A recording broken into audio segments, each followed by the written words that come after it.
Salam jumpa saudara-saudara.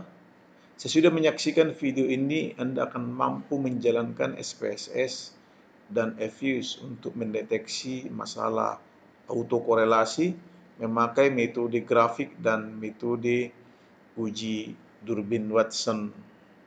Video ini adalah pelengkap bagi video kita terdahulu yang berjudul autokorelasi, apa yang terjadi jika residu-residu berkorelasi.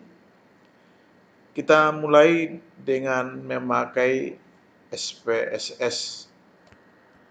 SPSS yang kita pakai adalah versi 26. Kita mulai dengan contoh pertama, kita buka file kita, sudah kita input, yaitu data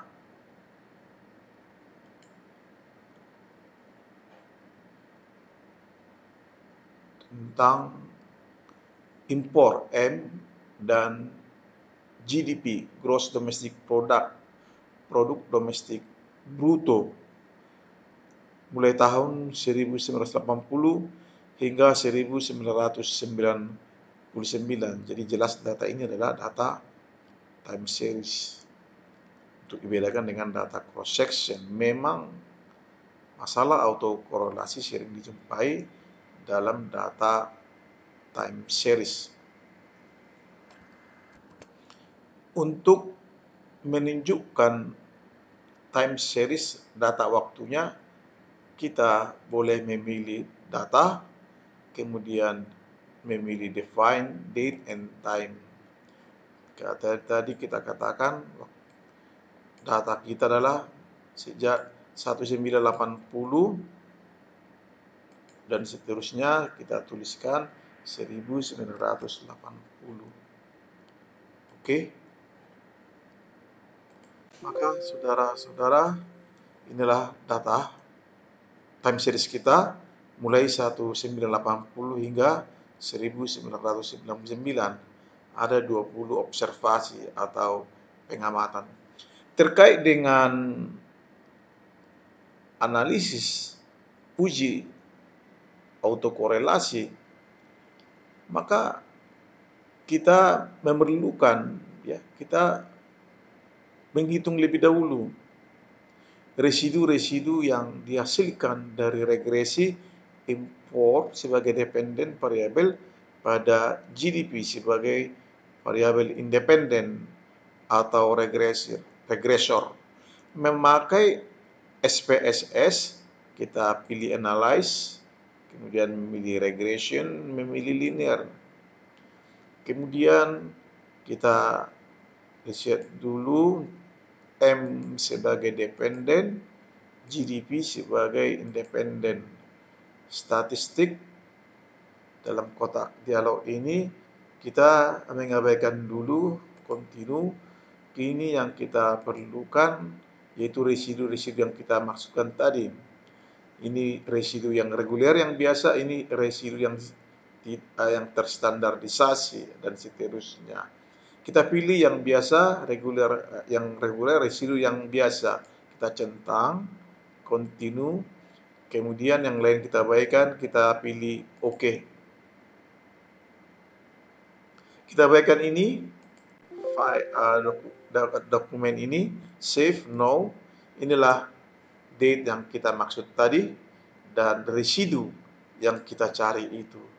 Inilah residu-residu dari regresi M pada GDP.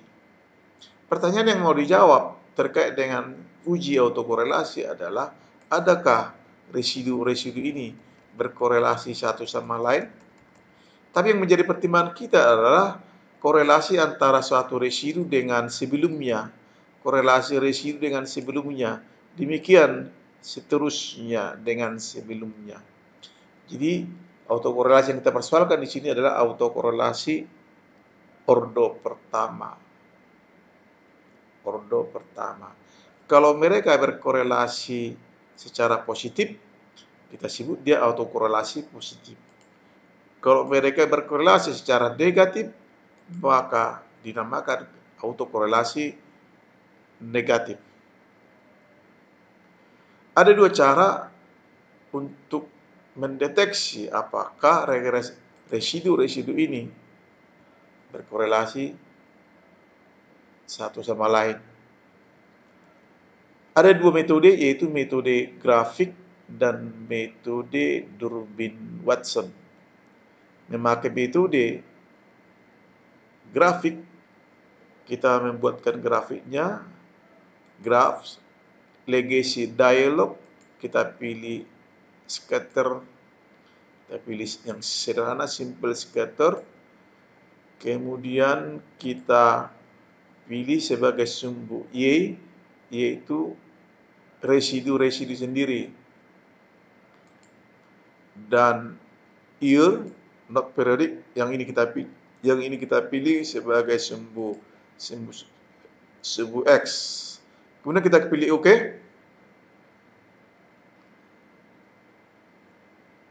Teman-teman, inilah hasilnya ya.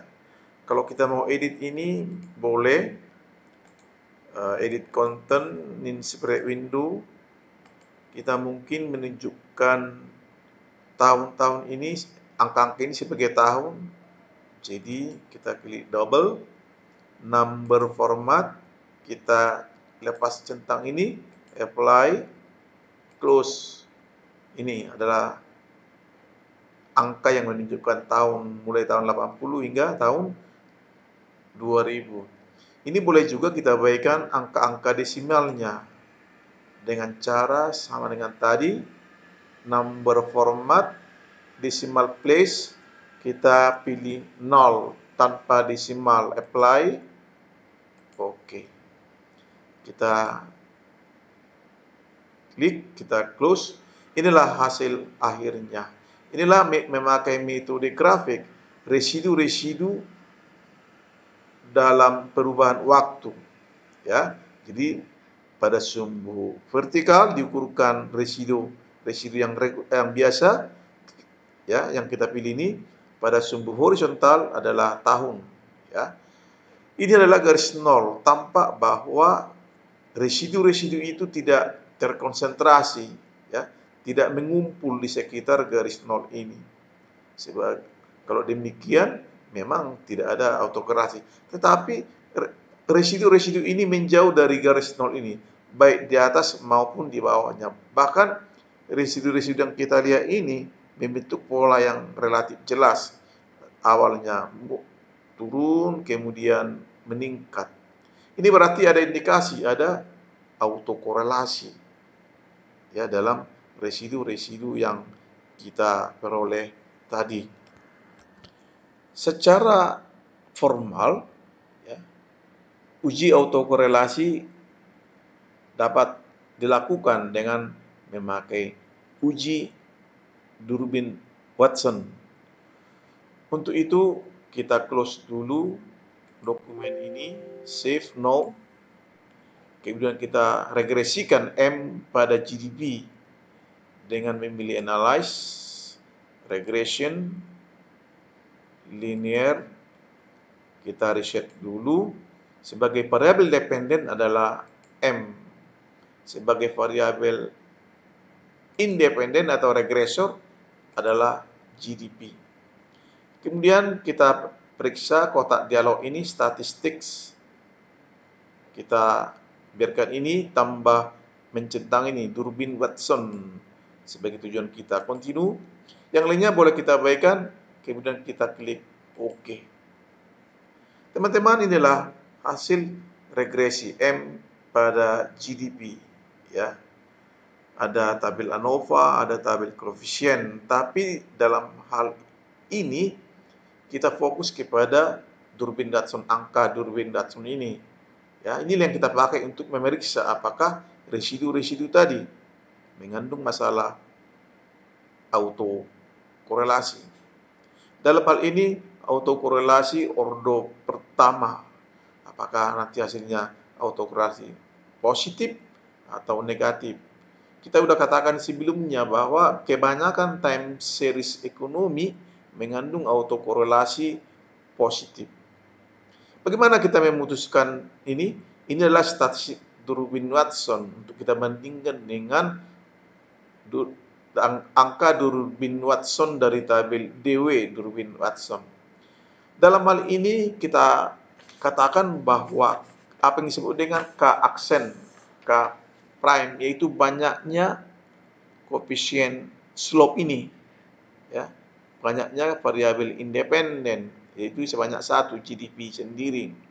Sedangkan banyaknya pengamatan adalah 20. Jadi memakai tabel DW dengan N sama dengan 20, K aksen sama dengan 1, pada alfa 5%, kita temukan dari tabel bahwa DL yaitu angka DW paling terendah DL sebesar 1,2 dan angka DW paling tinggi upper Durbin-Watson sebesar DU sama dengan 1,41. Dengan membandingkan angka Durbin-Watson ini dengan kriteria keputusan, ternyata angka Durbin-Watson ini 0,535 lebih kecil daripada angka tabel DL sebesar 1,2. Dengan kata lain, sekali lagi, dengan membandingkan angka ini 1 angka di belakang koma misalnya 0,5 lebih kecil daripada angka DL 1,2. Penjelasan kriteria keputusan boleh Anda tonton kembali video sebelumnya, autokorelasi. Ternyata sekali lagi angka ini lebih kecil dari DL sama dengan 1,2. Ini berarti bahwa ada autokorelasi positif bagi residu yang kita peroleh tadi. Demikian sebagai contoh kedua, kita memakai regresi berganda. Untuk itu kita memilih, kita membuka data kita dulu, yaitu data regresi berganda. Sudah kita input datanya, yaitu ini sendiri, data investasi GDP, deflator GDP, ya, untuk tahun 1980 hingga tahun 2000, ya, tahun 2000. Boleh kita buatkan memakai SPSS data waktunya. Kita pilih data, define date and time, kemudian kita reset dulu, kita pilih years, awalnya 1980. Oke, inilah teman-teman angka kita berikut dengan waktunya, ya, berikut dengan waktunya. Ini data investasi GDP, deflasi GDP dengan dalam perubahan waktu 1980 hingga 1999. Sekali lagi mengandung 20 observasi atau pengamatan. Seperti regresi linear sederhana tadi, mari kita lebih dahulu memperoleh residu-residu dari regresi investasi pada GDP dan deflator GDP. Di sini investasi sebagai variabel dependen, sedangkan GDP dan deflator GDP sebagai regresor-regresornya. Memakai SPSS, kita dapat memperoleh residu-residu dimaksud. Kita pilih analyze, kita pilih regression linear, kemudian kita reset dulu. Dalam hal ini sebagai variabel dependen atau regresan, atau disebut juga regresan investasi, dan regresornya adalah GDP dan deflator GDP. Kita periksa kotak dialog ini, statistik, kita abaikan dulu, kita teruskan, continue. Kita butuh ini yang reguler, yang biasa, residu yang biasa, ya. Boleh juga ini, nanti kita lihat diffuse sebagai alternatifnya. Mari kita centang ini, unstandardized residuals, continue. Oke. kita keluar dari file ini, save now, inilah hasilnya teman-teman. Inilah residu-residu yang kita maksud tadi. Pertanyaan yang mau dijawab dalam uji autokorelasi, adakah residu-residu ini mengandung masalah autokorelasi? Apakah residu-residu berkorelasi satu sama lain? Tapi yang kita persoalkan dalam hal ini adalah suatu residu dengan residu sebelumnya. Suatu residu dengan sebelumnya. Jadi yang kita persoalkan adalah autokorelasi ordo pertama. Bagaimana kita melihatnya? Memang secara visual, memakai grafik, kita pilih graph, kemudian legasi dialog, kita pilih scatter. Kemudian kita pilih yang simple saja, yang sederhana, kemudian reset, kemudian sebagai sumbu Y adalah residu itu sendiri, ya, yang tidak distandarisasi, dan sumbu X-nya adalah waktu, ya, waktu. Ini kita pilih. Demikian teman-teman, kemudian kita klik OK. Inilah hasilnya. Ya, plot residu dari regresi tadi.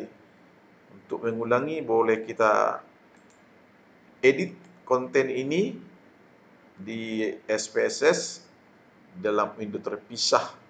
Ya, ini. Kemudian number format, kita lepas centang ini, apply, close. Begitu. Ini juga bisa kita nyatakan dalam tanpa desimalnya, kita pilih 0, apply, close. Close untuk melihat hasil akhirnya. Inilah teman-teman secara visual plot residu-residu dari regresi tadi.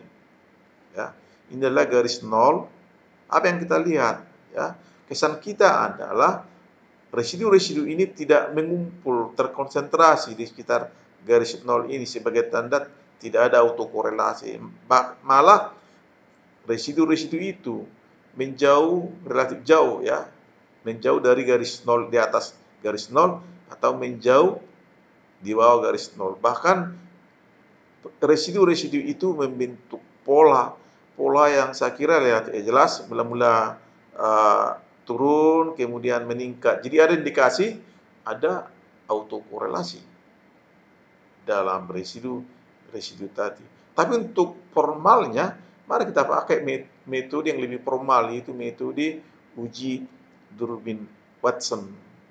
Untuk itu, teman-teman, kita meregresi kembali, ya, investasi pada GDP dan deflator GDP. Kita pilih analyze, kita pilih linear, kita reset dulu. Sebagai regresan adalah investasi atau variabel dependen. Sedangkan sebagai regresornya atau variabel independen adalah GDP dan deflator GDP. Kita klik ini. Kemudian inilah hasilnya. Teman-teman, kita periksa kotak dialog ini, statistik. Kita mencentang ini yang mau kita perlukan sebagai uji formal Durbin Watson. Continue. Yang lainnya kita baikkan, kita langsung OK. Maka teman-teman, inilah hasilnya. Kita langsung kepada angka Durbin Watson ini sebesar 0,724. Ya, memakai cara yang sama seperti tadi dalam regresi linear berganda. K, aksen dalam hal ini sebanyak 2, yaitu koefisien slope GDP dan koefisien slope deflator GDP. Jadi dengan N sama dengan 20, K aksen sama dengan 2, pada alfa 0,05 dalam tabel Durbin Watson kita peroleh angka terendah DL 1,10 dan angka tertinggi DU sebesar 1,54. Karena angka Durbin Watson, angka dihitung ini 0,724 lebih kecil daripada angka DL 1,10, maka kita putuskan bahwa residu-residu tadi ternyata mengandung autokorelasi. Dalam hal ini autokorelasi positif ordo pertama, ya, dalam konteks metode Durbin-Watson. Jadi sejalan dengan hasil yang ditunjukkan secara visual tadi memakai metode grafik. Sekarang kita memakai software eFuse. eFuse yang kita pakai adalah eFuse 10, boleh Anda memakai versi yang lain. eFuse 10. Data yang kita pakai tetap data yang kita pakai tadi, memakai software SPSS. Sebagai contoh pertama, kita memiliki data ini, kita sudah menginput data ini, yaitu data impor dan GDP, ya, untuk tahun 1980 hingga 1999 dengan jumlah pengamatan sama dengan 20. Apa yang kita peroleh sekarang adalah residu-residu yang dihasilkan oleh regresi M pada GDP. Untuk itu kita regresikan dulu M pada GDP memakai eFuse. Kita pilih quick, kita pilih estimate equation, kita tulis perintah ini M dependent variable, C koefisien konstan atau koefisien intercept, dan GDP sebagai variabel independen atau regresor. Kemudian kita klik OK, maka inilah hasilnya, ya. Memakai eFuse langsung dihasilkan angka Durbin-Watson statistik. Tapi kita melihat dulu aspek grafiknya. Caranya memakai eFuse, ya, nggak seperti SPS tadi. Data residuals sudah dihasilkan sendiri dalam ini resheet. Inilah residu yang dihasilkan oleh regresi M pada GDP. Boleh kita tunjukkan datanya. M kita tunjukkan sekaligus 2, M dengan resheet. Show OK. Inilah teman-teman residu-residu yang dihasilkan oleh regresi M pada GDP. Pertanyaan adalah, adakah residu-residu ini mengandung autokorelasi? Demikian, mari kita periksa. Ada dua cara, metode grafik dan metode Durbin-Watson memakai eFuse. Caranya kembali lagi kita regresikan M pada GDP. Ini kita klik OK. Sekali lagi, inilah hasilnya. Ada kemudahan memakai eFuse grafik atau plot residu. Kita langsung dengan hasil ini kita langsung buat grafiknya dengan memilih view, kemudian memilih ini, kita pilih ini residual graph. Ada dua pilihan kita, residual graph atau standardized residual graph. Residual graph maksudnya residu yang biasa, yang reguler, sedangkan ini adalah residu yang distandarisasi. Boleh kita tunjukkan dua-duanya memakai ini misalnya. Inilah residu-residu plot, residu-residu regresi tadi. Kita boleh edit dia, kita pilih klik kanan, options. Kemudian kita ada baiknya pilih yang hitam. Oke. Mau bulat ini, ya, lingkaran bulat, titik-titik bulat. Kemudian apply, kemudian oke. Sekali lagi, option, klik kanan. Kita hanya memilih simbol saja, simbol only, ya. Oke, maka inilah hasilnya. Kesannya sama dengan SPS tadi. Ini adalah garis 0. Ada pola residu yang jelas tampak di sini, ya. Residu-residu ini tidak terkonsentrasi, ya. tidak menyebar ya, tidak menyebar, terkonsentrasi di sekitar garis nol ini, di atas atau di bawah. Bahkan malah residu-residu itu menyebar ya, menyebar jauh di atas garis nol, baik demikian juga di bawahnya. Jadi ada kesan, ada pola. Jadi ada autokorelasi. Ya, dalam hal ini sekali lagi autokorelasi dalam residu yang kita hasilkan tadi. Sekarang mari kita lihat cara yang lebih formal, yaitu metode Durbin-Watson memakai EFUSE. Kita boleh kembali ke persamaan tadi yang kita tulis itu, ini MCGDP, kemudian OK, dengan sendirinya memakai EFUSE Durbin-Watson statistik dihasilkan, itu sebesar 0,54, dua angka di belakang koma. Inilah yang kita bandingkan langsung dengan angka Durbin-Watson dalam tabel. Kembali, di dalam hal ini K aksen sama dengan 1, yaitu banyaknya variabel independen, dan N20 dengan N20 dan K aksen sama dengan 1, maka memakai alfa 5%, DL tadi sudah kita peroleh 1,2, dan DU 1,41. Anda boleh membacanya dari tabel DW. Ternyata angka DW ini lebih kecil daripada angka DL 1,2,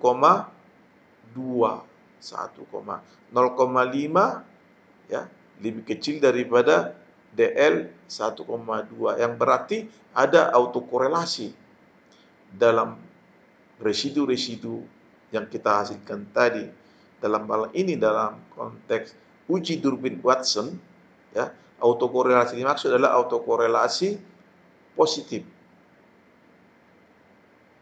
ordo pertama. Anda boleh membuka, menyaksikan video saya sebelumnya mengenai itu. Ya, sekali lagi, kebanyakan data time series ekonomi mengandung autokorelasi positif. Demikian memakai regresi linear sederhana. Memakai regresi linear berganda, kita memakai kembali data tadi, memakai SPSS, delete yes, ini save no. Kita sudah menginput datanya, ya ini. Kita sudah input datanya, investasi sebagai variabel dependen, GDP dan deflator GDP sebagai variabel independen. Inilah datanya, teman-teman.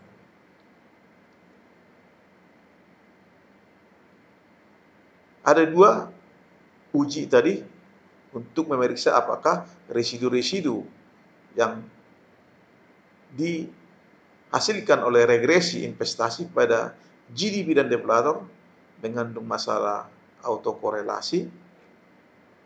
Tentu kita hasilkan dulu residu-residu dimaksud. Memakai EFUSE, kita estimasi dulu regresi investasi pada GDP dan deflator GDP. Itu demikian perintahnya. Kemudian kita klik OK. Inilah teman-teman hasilnya. Ya, nanti kita terangkan lebih lanjut ini. Kita periksa dulu ya. Kita periksa dulu residu-residu dimaksud. Tadi sudah saya bilang memakai EFUSE ini sendiri langsung sebagai residu-residu yang kita maksud. Dan ini adalah residu yang reguler, yang biasa, bukan yang terstandarisasi. Boleh kita lihat residunya seperti apa. Ini bisa kita pilih dua data. Kita klik graph. Bukan, kita cancel. Kita pilih, kita tunjuk investasi dengan receipt quick show. Ini teman-teman. Inilah residu-residu dari regresi berganda tadi. Pertanyaan adalah, apakah residu-residu ini mengandung autokorelasi atau tidak? Ada dua metode, metode grafik dan metode Durbin-Watson. Seperti apa metode grafik dimaksud? Mari kita hasilkan metode grafiknya. Kembali kita mengestimasi ya, persamaan regresi investasi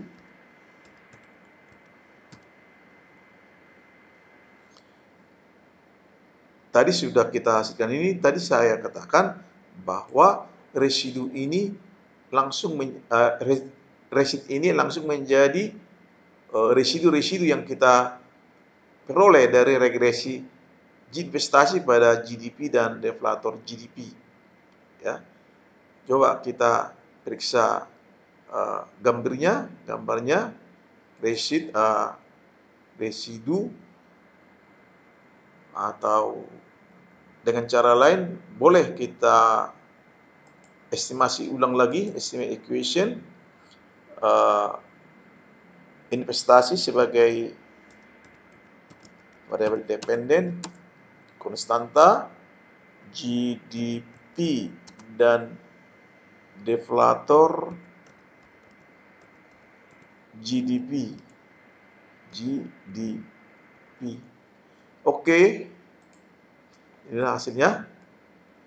Dengan hasil EFIS ini kita boleh melihat grafiknya dengan memilih aktual residual graph. Sekali lagi, boleh kita pakai ini residu yang biasa. Kita boleh edit ini, option. Kita memilih simbol only, ya, hanya titik-titik, ya. Kita pilih mungkin warna hitam. Oke, kita mungkin pilih yang ini, pilihan ini, apply dan oke. Inilah teman-teman, ini garis 0, ya. Ternyata residu-residu itu menjauh dari garis 0 ini, baik di atas maupun di bawah. Jadi ada indikasi ada autokorelasi. Untuk memperkaya penjelasan kita, ya, boleh kita pilih yang tadi, ya, varian yang tadi. Dengan EFIS, kita boleh kembali ke estimate tadi awal ini. Oke, kita pilih yang residual graph, kita pilih yang standar tadi, ya. Kita pilih ini residual graph ini, teman-teman. Ya, residu yang standarisasi. Ya. Option klik double klik.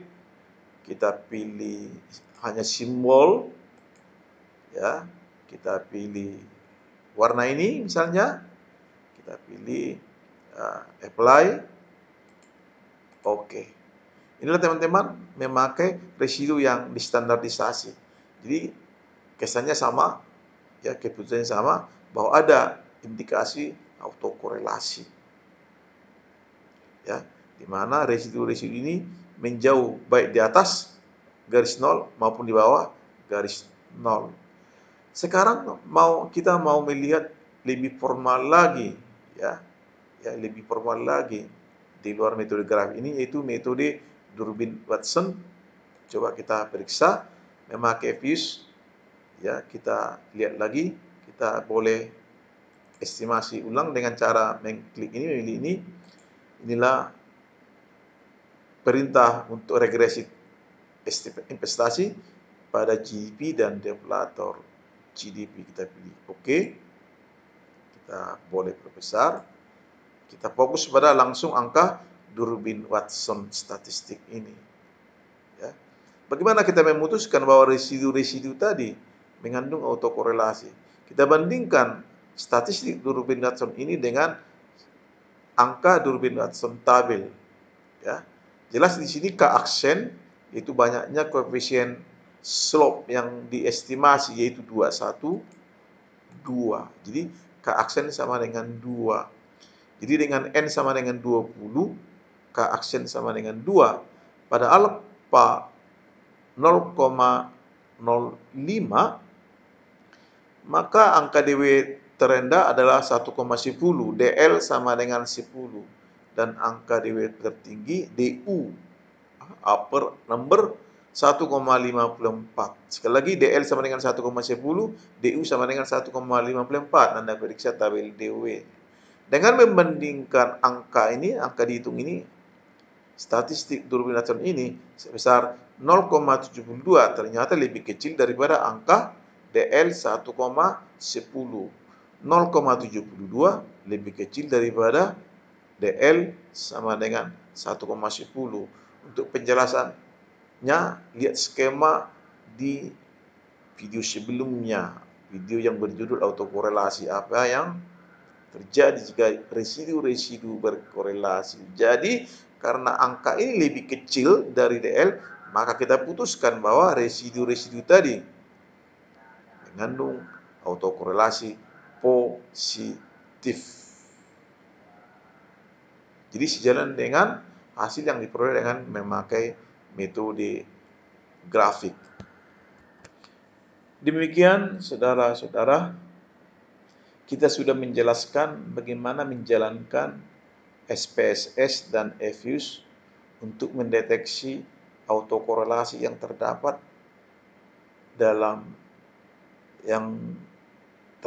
dalam residu-residu dari suatu regresi. Ada tadi 2 contoh kita pakai. Contoh memakai regresi linear sederhana dan contoh regresi linear berganda. Memakai 2 cara. Pertama metode grafik dan dilanjutkan dengan metode yang lebih formal, yaitu metode uji Durbin Watson. Demikian saudara-saudara, terima kasih Anda sudah menyaksikan video ajar ini. Jangan lupa like, komen, subscribe, dan share video-video dalam channel ini.